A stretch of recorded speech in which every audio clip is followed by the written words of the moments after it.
Hi, welcome to Project Geospatial. I'm Adam Simmons, and here with me with this episode is John Isaac Clark, Chief Executive Officer of Arturo.AI. John, if you can go ahead and introduce yourself and tell us a little bit about the company.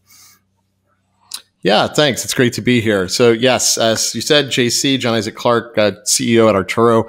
What Arturo does is combines both satellite, aerial, and ground level information or images of properties, and then leverages proprietary deep learning methods and proprietary data to train those deep learning methods to deliver property characteristic data, as well as predictive risk analytics for largely the commercial and residential property and casualty markets. So if you think about it, what we're taking is a variety of sensor data and distilling it down in about 3.5 to 5 seconds into actionable information about that property for insurers to make better pricing, underwriting, renewals, or even claims decisions. Well, and all by API. That's a quick summary. So let's dive into that a little bit deeper and what that means. So you look at overhead imagery or aerial or satellite, correct? And then break that down with different machine learning algorithms, right?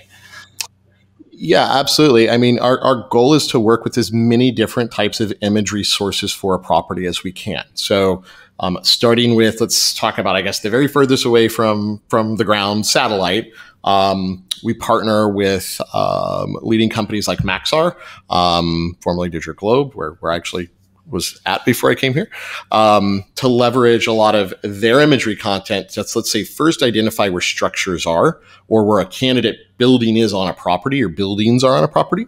We'll next then go down to high resolution aerial providers, companies like Nearmap, Vexcel, Hexagon, and others, where we'll try to get the absolute highest resolution image of the structure itself at the lowest zoom level. Then we'll try to, at times, even look for ground level imagery of properties. Those might be consumer generated. They may be from ground level imagery providers, like what Mapillary and the folks are doing. But the idea property and the structures on it as possible. And this happens in seconds or fractions of a second. Then what we're doing is looking to make sure that we're intersecting that with the proper parcel, the proper property, where we're looking in the image. Is it the right location? That can be tricky at times with GSD and offsets. And of course, the fact that we're working with multiple providers of imagery for a single property.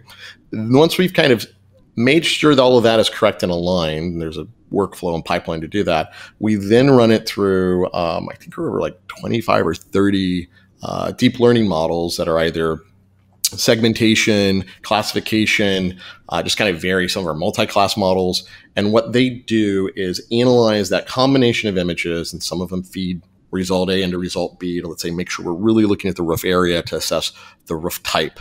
Once we've assessed the roof type, it feeds it into submodels that will then say, for that type, what are the types of damage indicators? You know, for instance, a metal roof is going to have a lot of maybe rust, whereas a clay or tile, cement tile roof wouldn't have rust, but it might have broken or missing tile. So the models will kind of get fed based on what the previous model determined. All of that boils down to, though, about, gosh, I think it's north of 60 some unique property and structure characteristics that we output as just JSON on the other end of our API in about 5 seconds from start to finish.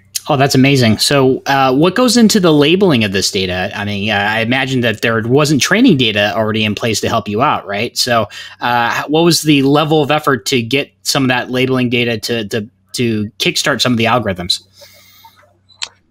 Great question. You know, the interesting thing about Arturo is, since we're a spin out from American Family Insurance, we were actually able to, as the technology was first incepted, leverage some really, when I mentioned proprietary data, it was mentioning internal American Family data. Now, this is data that was collected, you know, as ground truth from, let's say, inspections of properties that occur.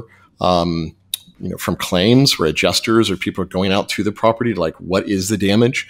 And what that meant was, you know, unlike some other companies out there that are trying to address this space, we were able to start with what I'd like to say really a kind of huge springboard, which was, years of very accurate, because people were at a property looking at the repair that needed to occur, or they know for a fact when an inspector was there taking pictures of missing shingles or staining or these things. We were able to identify what that truly was within a top 10 US insurer and begin building our training approaches with really ground truth. And that's a extremely enviable position for any, I think, machine learning AI company to start with, because you're right, you generally are like spending so much time trying to create training data, and you really hope that when you're creating training data, you're creating it accurately. But we were able to start with that. In fact, as part of our spin out, we licensed both past and future data from American Family. So for this year and other years, we'll be able to access that and continue to improve, build new models, build predictive models. So that's really exciting. That said, we spend a lot of money on training data. Seeding your labeling activities with highly accurate ground truth information that's very hard for your competitors or others to get is fantastic, but it doesn't necessarily eliminate the need for the sample size of training data that you would need, especially with geographic diversity, architectural, structural styles, just kind of the variance. So we still then take those ground truth examples and work to then create other training data inputs. But it's a lot easier when you're starting from a true known state than when you are trying to begin to create, let's say, your training examples for your labelers to work on that you think are right, but you're not sure are right, which is unfortunately the case for many other companies. Well, not for us. So, I think that's interesting that you're using existing data from the insurance companies. Problems with doing that sometimes within existing databases is sometimes there's a box doesn't fit in the round hole in terms of the type of data that they have. And I'm sometimes referring to some of the defense industry out there and how they do it, right? So they have existing reporting databases that try to leverage machine learning problem sets for. But oftentimes, sometimes it has to do with the quality or the standard across labeling. The insurance companies are a lot better about that than I would say other industries are, correct? Yeah, they really are. And I think one of the interesting lessons for us early on in our kind of incubation phase was that inside American Family is, one of the things that was identified was when training data, when policy data, let's say what the policy said was there was used as training data, and then compared to ground truth, there was a pretty decent, statistically significance and accuracy. And this was like, wow, we just can't get this right. And then someone said, let's go actually reverse this. Let's use inspection data, ground truth data to start to train with, and then let's compare to policy. And you know what happened, right? The policy data was wrong. That was the actual accounted for a lot of the inaccuracy rate. So they were like, oh, wow, our policy information is actually, for that test, I'm not talking about all of American Family's data, obviously, but just for that test set, they found out there was some inaccuracy there. And so what it really actually evidenced was that, it wasn't that the policy information was never right. It just may not be right now. Things change in the physical world. Homeowners, property owners, cut down trees, plant trees, build new structures, replace roofs, add additions, she sheds, pools, like things happen. And so being able to start with, at this point in time, this was truly, really there, or this was truly the condition, train off that has been a really big advantage for us. And it's been exciting. Our other customers, we're really blessed to have an incredible customer base who we're thrilled to have the privilege of supporting.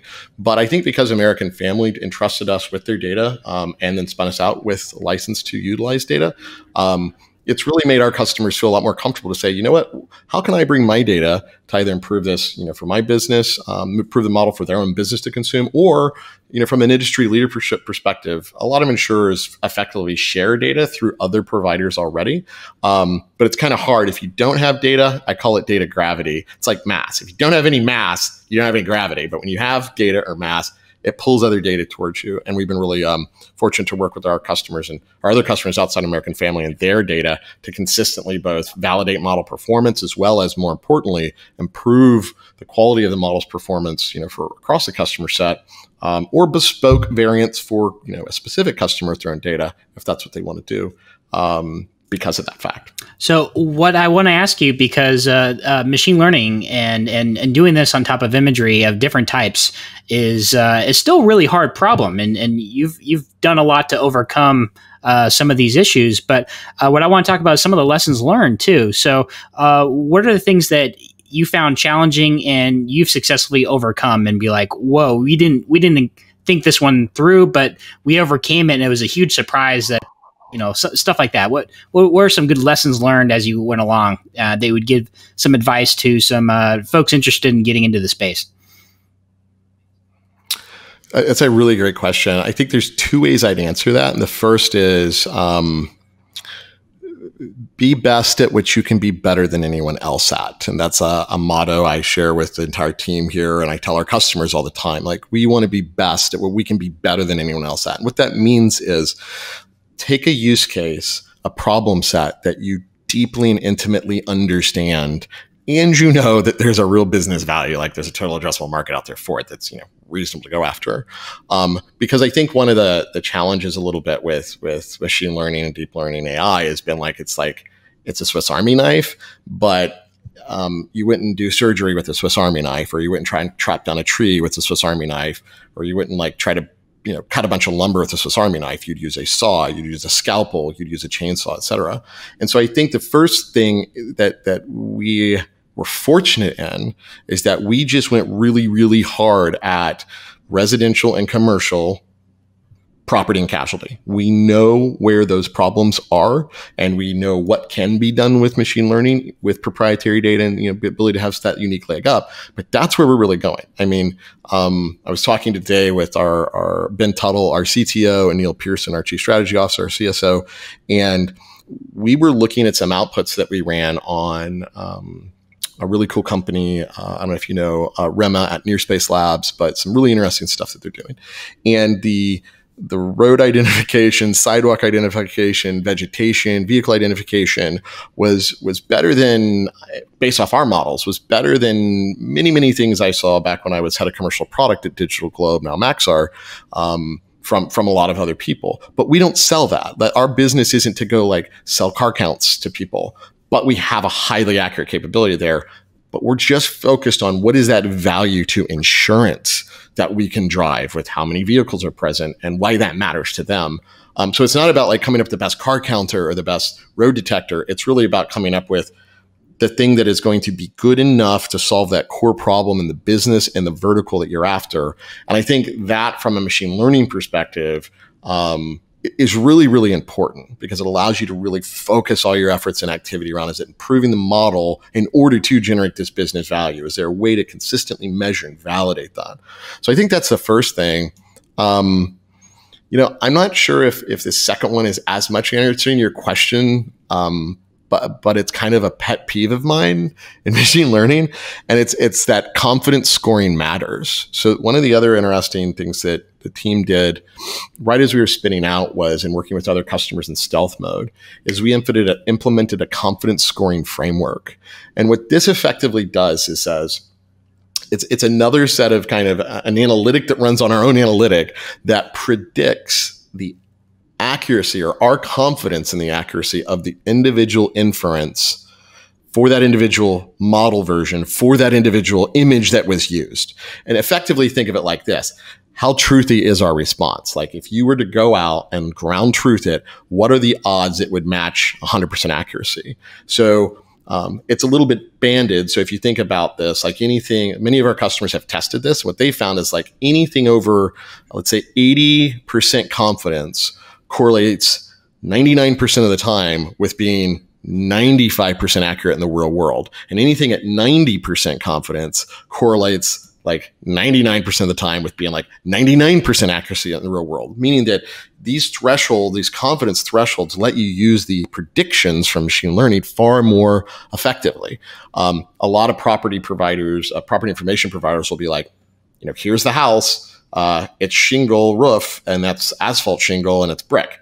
But they don't say, and here's how confident we are that is the case right now. I mean, maybe the roof was replaced, but you don't get a confidence metric. So with machine learning, because it is not ever truth, it is the prediction that was made by a model, having this confidence was incredibly important, because we were going out there and being precision recall, kind of rock course curves, yay, all these cool things. But our customers, that wasn't really solving the problem, which is, can I trust this? How much can I trust it? Because there's really great times where our highly accurate precision recall model might encounter an image that's like heavily shadowed, or trees are overlapping it, or there's a cloud, or any number of things. That's going to actually, in our confidence scoring, decrease our confidence that that's a correct assessment. And then maybe our customer drops that result on the floor and doesn't use it because we have low confidence in it, or looks to do cross correlation with consumer provided information or something from a third party data provider. It just means that the utility of the data that comes from deep learning, machine learning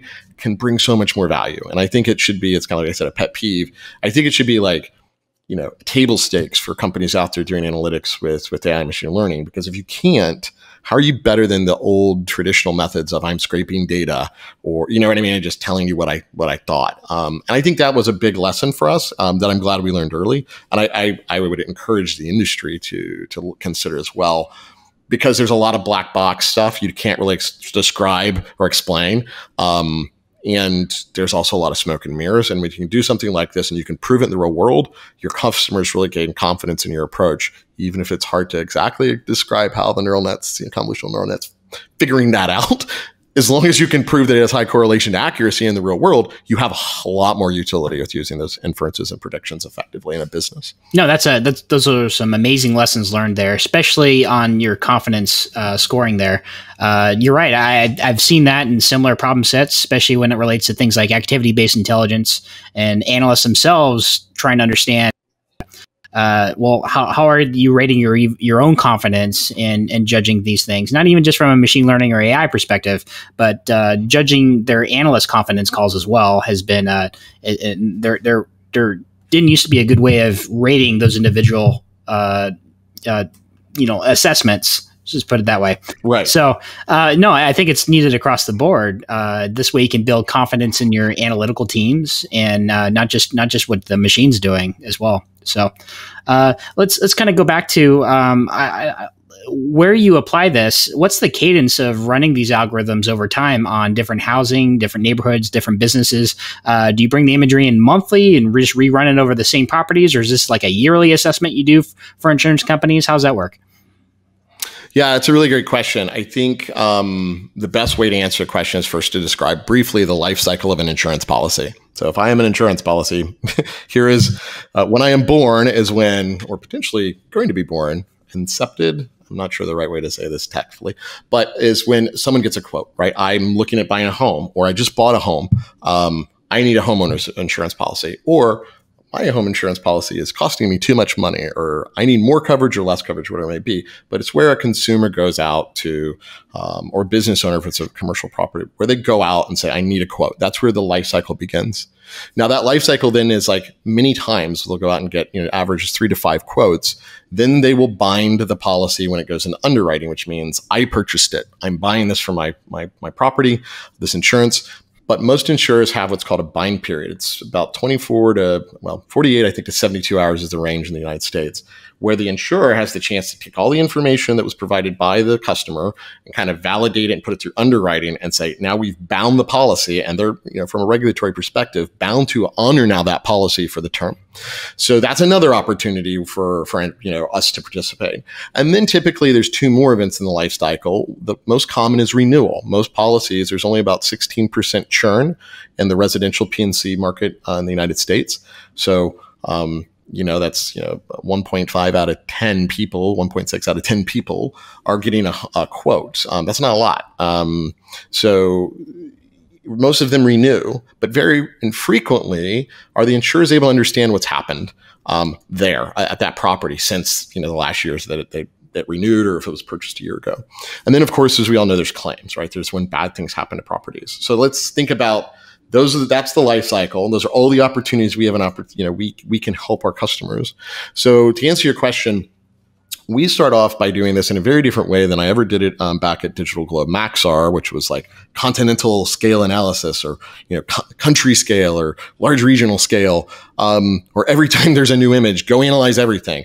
Not that those aren't great approaches for data providers to potentially contemplate, but they're very expensive. They take a lot of time. They're hard to make work everywhere globally and have high transferability in models. So we do something that Ben Tuttle, our CTO, dubbed focused and targeted insights. And if you think about what a lot of analytics providers do, let's say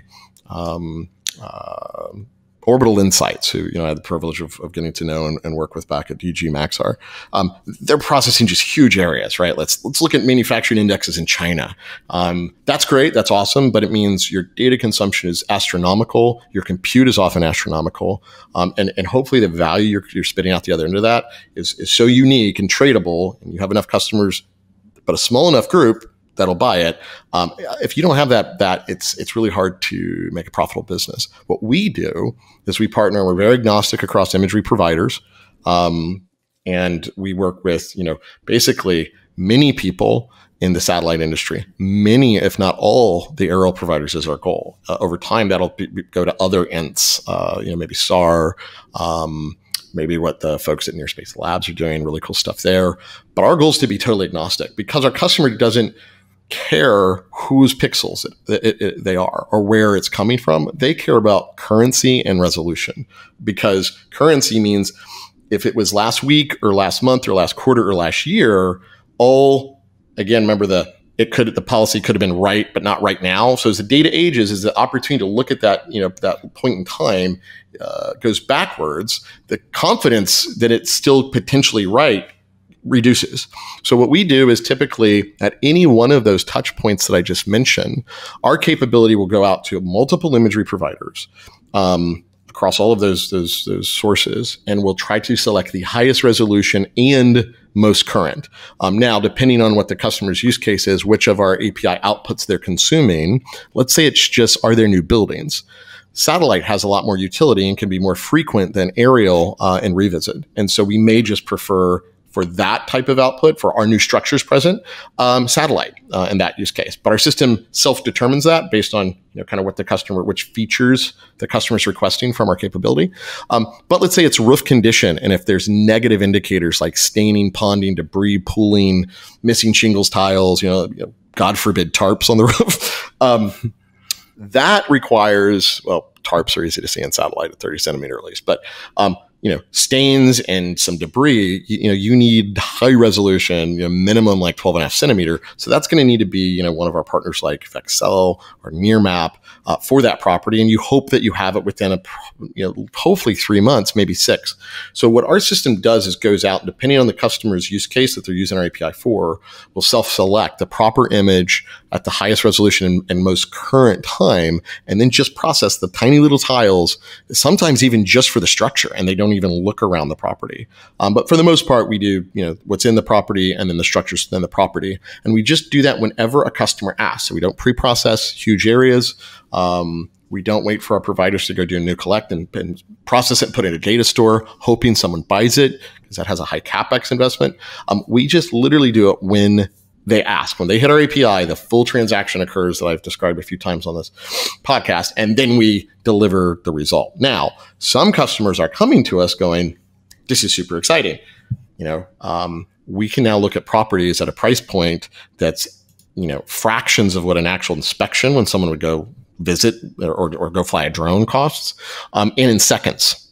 So how does this change the way we do business? So to your point, one of the things that we're seeing at that renewal phase of our business, where that policy is up for renewal, is why can't I just, every time a policy renews, go check and compare to last time? And if I roll this for like 12, 18, 24 months, suddenly now I've looked at all of my policies and I'm on a rolling period able to tell, like, wow, this property is coming up for renewal, but gosh, like that roof is terrible since the last time I looked. Some customers are even saying, could you just kind of push me anytime there's a new image for any one of my properties from any of your providers? Tell me what's changed. I want to know. I mean, and again, not just the basics, like there's roof tree overlap of negative this percent, but more tell me the insight, like this roof is getting more and more expensive to replace. This roof is getting more and more risk. So they want us to do a little bit of the tipping, as it were. Well, here's what's happening, why it matters. So I understand that for your primary customers are insurance companies, but is there a method, because you're looking at maybe details that even the the homeowners themselves maybe don't look at every day. They're like, I had no idea I had roof damage from the last storm. Is there a method to say, hey, we're as an insurance company, we're monitoring this as a service, and is there some type of service that they offer to their customers and say, hey, you probably have some roof damage, you might want to check this out, that type of thing? Yeah, absolutely. We've got, it varies in kind of what's the business use case to our customers. Our customers over at Hippo, they really want to provide a fantastic buying experience for their customers, really high quality, affordable insurance in 60 seconds or less. So part of what they're doing is starting off by like, I'm not going to have to ask you 60 questions about your property. I mean, do you know how many facets your roof has, or whether it's hip, gable, or flat? You probably know if it's not flat, but if it's hip or gable, what's the difference? And almost nobody knows how many facets are on their roof unless they live in a salt box style house. It's just like you would draw in elementary school as a kid, a square with, two angles. Other customers, one of the ones I'm most excited about, can't publicly name them, but they're just so relentlessly committed to truly taking care of their members. And what that means is they're looking for ways to truly improve the quality of the products they offer. And this isn't to say Hippo isn't, but just where their emphasis is on that, experience for the customer. They are, want to do things like, could we identify that your roof does have some potentially bad issues as you're coming renewal, and as a courtesy say, hey, look, we can actually drop your rate, and we're going to send you this arborist who, you're going to get a 20% discount on to clear back some of those trees and those risk factors. So we've identified it, we've given you the solution, and we're going to give you an incentive, like maybe it's a rate reduction, right? And there's just a number of things you could think about, but it is kind of that push. How can we proactively better support our member that they're very focused on? And that's super exciting to me. I mean, look, not everyone, no. I've never met anyone who said they love insurance, and it's my first time directly working and supporting the sole vertical. I typically have crossed many verticals, like when I was at Digital Globe Maxar. But this customer really truly loves their members and is really working to do stuff. How can we improve their lives and experience? And that's exciting to be a part of, because there's obviously use cases with our technology where it's like, sorry, Adam, you didn't maintain your home. Your trees were over the place and then they fell, you're at fault here. You didn't maintain your property. There is a problem that you didn't, address. Now I'm not going to pay your claim. That our technology also supports. And sure, that's a great business case for the insurer. And sure, the homeowner should have maintained their property correctly. But that's kind of the negative side. So I'm always glad to see when there's really positive ones. Positive, let me help promote and push to you.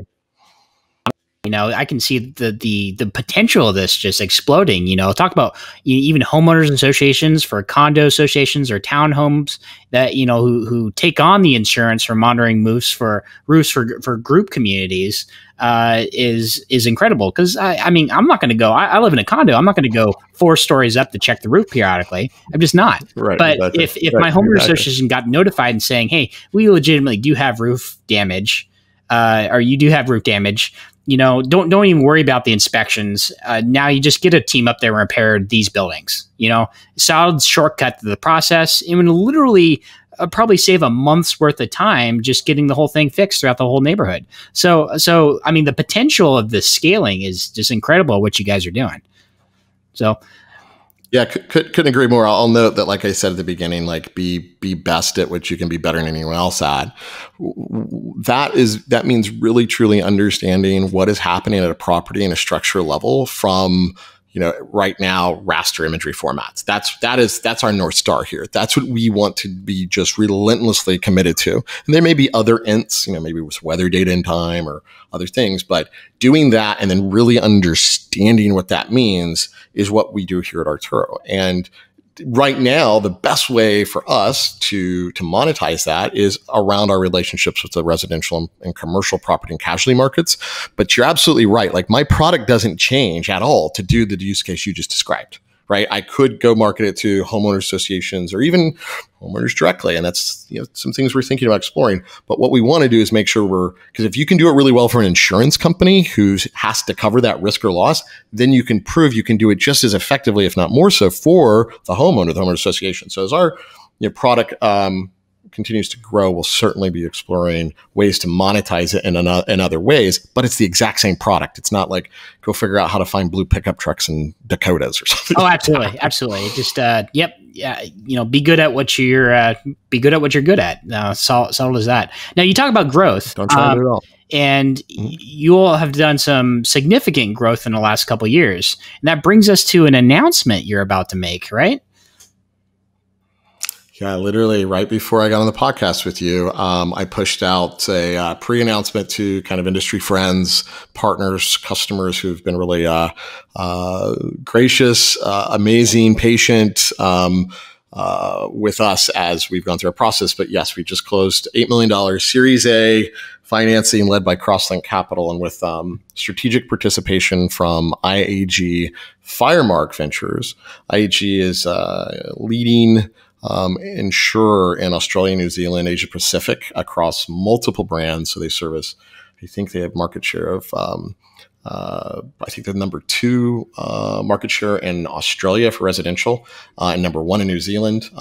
They also have some commercial property and casualty as well. And again, this is across, I believe, in excess of half a dozen brands. So think of them as kind of like a Berkshire Hathaway, where like not many people know this, but like I think Berkshire Hathaway owns Geico and Progressive and a couple insurance companies. You're like, I'm buying from Progressive is better, Geico is better, and like Esurance is owned by Allstate, and like there's a lot of like roll up in this stuff. So yeah, so we're really excited. It's going to enable us to both obviously, met our capital raise targets for growth, but also because they're in Asia Pacific market, it's also going to give us the opportunity to expand into Australia, New Zealand, and other parts of Asia Pacific. So we're really excited about that.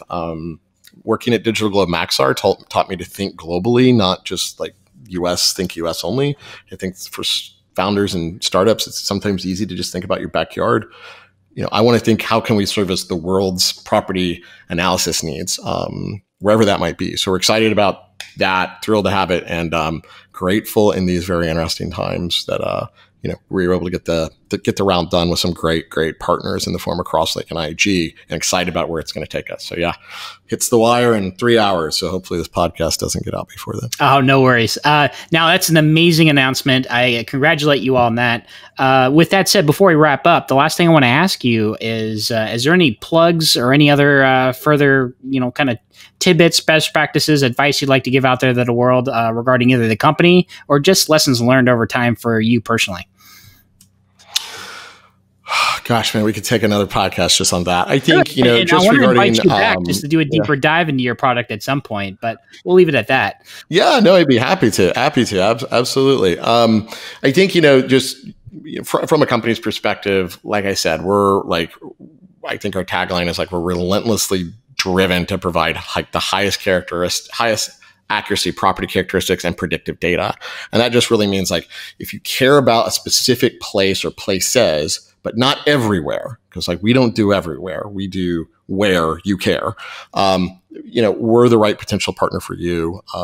It's interesting. We're seeing companies who are doing contactless food delivery restaurant services because of COVID-19 say, can we help them improve the accuracy of their geofencing and geocoding for locations? Because we do property, we generate highly detailed GeoJSON of where the building is and where things are, because that's important for insurance, but it has an ancillary value. So if you care about that space, about physical properties in the real world and what's observable from the outside, we'd love to talk to you. As long as it's leveraging what we've already built or what we're building, we're always open to that. When we have a web-based API, you get it auth, you get your token, and you're off to the races. It's like a 15-minute integration.